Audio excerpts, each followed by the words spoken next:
There has long been a part of the mental health community who have raised the impact of climate change on mental health. The recent bushfires have gotten more people talking about it, and we've decided to make a video.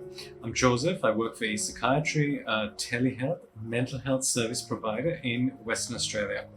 Whilst our state has escaped the brunt of this summer's fires, our state is no stranger to natural disasters.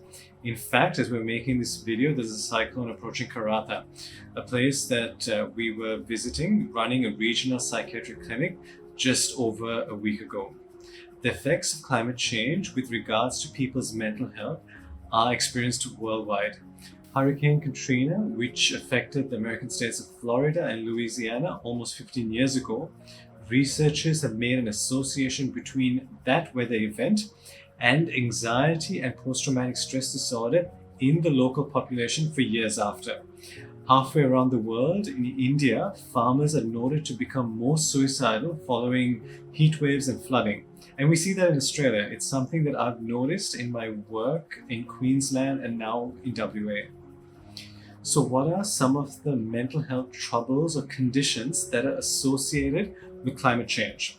Studies done by Canadian and Australian researchers have noted climate change to be associated with insecurities, PTSD, feelings of anxiety, and aloneness.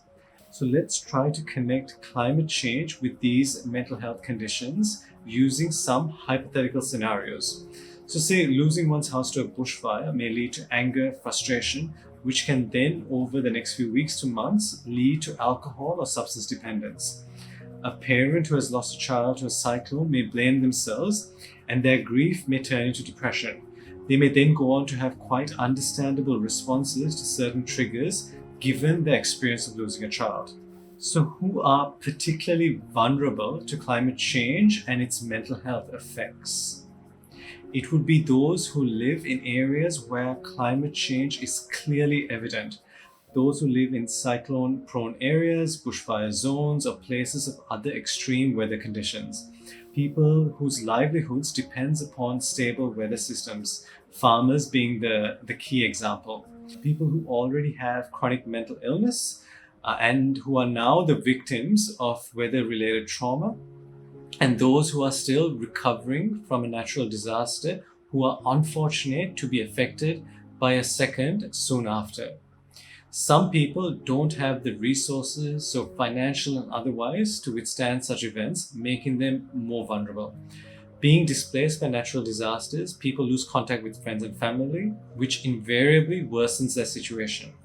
Moreover, people with mental health difficulties often depend upon supports for formal therapy, medications being some examples, and in extreme weather situations or in the immediate aftermath, these services are disrupted, leaving this group without care. There is a growing understanding of the impacts of climate change and its impact upon mental health, which is great, but it's only a start. What needs to happen are greater coordinated efforts to try and address the problem. Efforts to improve access and availability to mental health supports during and following a disaster. Also, the availability of support to first responders. The importance of this can't be understated. The use of telehealth, so video conferencing solutions, can in some ways improve access during times of extreme weather, and I suspect it will be an increasingly sought means of getting healthcare to those people when they really need it. This video wraps up our series on extreme weather and natural disasters and the impact it has upon mental health. You can find the 3 earlier videos on our YouTube channel. Thank you for watching.